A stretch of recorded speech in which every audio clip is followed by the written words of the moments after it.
Yes, my people, we're back again today with a hybrid session. Calisthenics versus weight training. How to replace certain bodybuilding movements with calisthenics movements instead. I've heard it all, that it's not possible. People have got excuses. You can't hit your biceps. You can't hit this. I'm going to show you a workout that I have just done today and how I have optimally used calisthenics movements instead of bodybuilding movements to get not just as good a workout, but an even better workout than I would have got before. All right, we're starting off with our chest, all right? So as you can see, normally with a bench press, dumbbell chest press, a horizontal press movement, what can we do to replace that? So what I would suggest is going to some sort of push-up variation.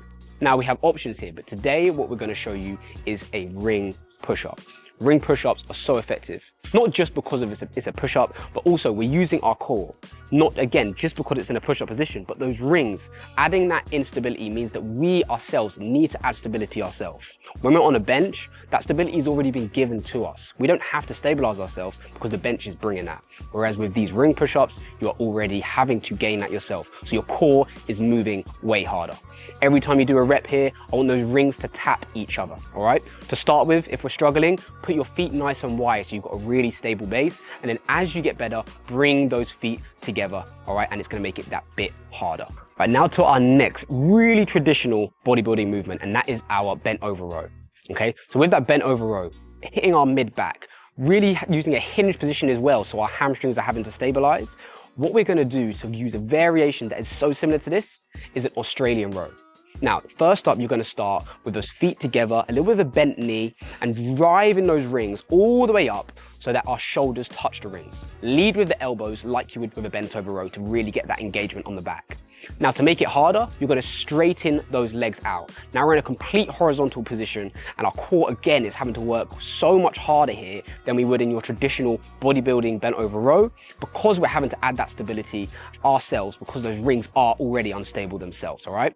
Once we've got these feet out dead straight, we can take it one more extra bit further, and we're gonna go to a hanging Australian row. Now listen, this is no joke. This exercise is very humbling. So don't worry if you can't do it yet, but it's something for you to aim for. All right, now we take it to our lats, okay? Another back movement, but more of a vertical pull. So a very, very popular one here is the obvious lat pull down, okay? Which is so good for your lats, all right? Making sure that our elbows, again, lead down towards our hip area is crucial to get the best lat engagement on any vertical pull. Now, what can we do? The obvious choice here is the pull-up, but I'm gonna show you an even better version of a pull-up, which is your chest to bar pull-up. So here we're gonna get that extra range of motion, not just pulling down so the bar's to our chin, but pulling down so it's all the way to our chest, which is a variation not many of us know and not many of us utilize. So next time you're trying your pull-ups, try and drive that bar all the way down to your chest and see how that feels and the engagement that you get. Now we take it to the shoulders, how to hit those boulder shoulders. So you've got the obvious seated shoulder press variation here, all right? So good, obviously, for hitting those deltoids and making sure that those shoulders turn into huge boulders. People really do think that they cannot get any exercise that replicates that in calisthenics. Now, have you ever tried out the pike push-up? The pike push-up is so brutal, harder than those dumbbell shoulder presses, all right? Go and give them a go with your feet on the floor, head down to the floor, and then pushing through so our shoulders end up at our ears at the end of every rep.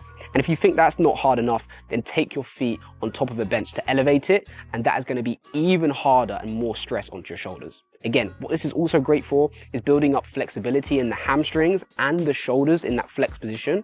And on top of that, if you do have that desire to learn skills such as the handstand and handstand push-up, this strength easily transfers over into that skill. All right, we're gonna bring it back to the chest. So another exercise that's very popular is those cable flies. Absolutely love these myself when using any type of bodybuilding movements. And again, people would think there's no way you can replicate this with calisthenics. Now, have you ever tried out a Bulgarian dip? I bet you haven't. The Bulgarian dips are so brutal on the chest. They also use that type of fly motion, making a really deep contraction and deep stretch on that chest muscle, and then a huge squeeze at the top. You want to flare those elbows out. Imagine you're doing a dip with a technique that you think wouldn't be the right one. That is what you need to do, and you will feel the most intense contraction on that chest than you probably have felt before. All right, now we take it to the arms, the biceps and the triceps. Everyone genuinely thinks there is no way you can hit your arms with calisthenics though. All you've got is dips and pull-ups. Have you tried tiger push-ups? Cable pushdowns are amazing, don't get me wrong, fantastic on the triceps, but the tiger push-ups bring that same intensity while again using that extensive core strength to stabilize. Keep those elbows nice and tight, big squeezes at the top, and if we're finding it too easy, bring the elbows a little bit further back towards your body and that range of motion will increase, and with that, so will the intensity. And now we're finishing off with those big biceps. How are we going to get that bicep contraction using no weights? Now, we're going to use something called a bodyweight bicep curl, all right? It's as simple as it sounds. We're going to use the rings, get ourselves in a nice horizontal position and drive them towards our forehead. Keeping those elbows high is going to allow for a really strong stretch and a really big squeeze at the top. If we're finding it too easy, make yourself more horizontal. If you're finding it a bit too hard, then bring yourself up a little bit more vertically. But do loads of reps on here. I'm talking 12 to 15, loads of range of motion, and you are gonna get the best bicep pump you ever have in your life. Guys, I really hope you found that hybrid training video helpful. I am living proof of turning from bodybuilding training into calisthenics training. It is possible to use movements like we've just gone through today to have as much benefit as the bodybuilding style of training. All we've got to do is progressively overload and take those muscles to failure. That is your goal, and that will build muscle and also build skills. And as you're aware, build crazy core strength. All right, guys, please subscribe, leave comments below if this did genuinely help and bring value to your own training. And be sure to check out my most recent behind the scenes vlog video style, which is my Q&A and road to high rocks videos. It shows my business life, my friendship life, and just everything going on behind the scenes of my everyday today life. All right, until next time, guys, I've been J-Mad. I said until next time, guys.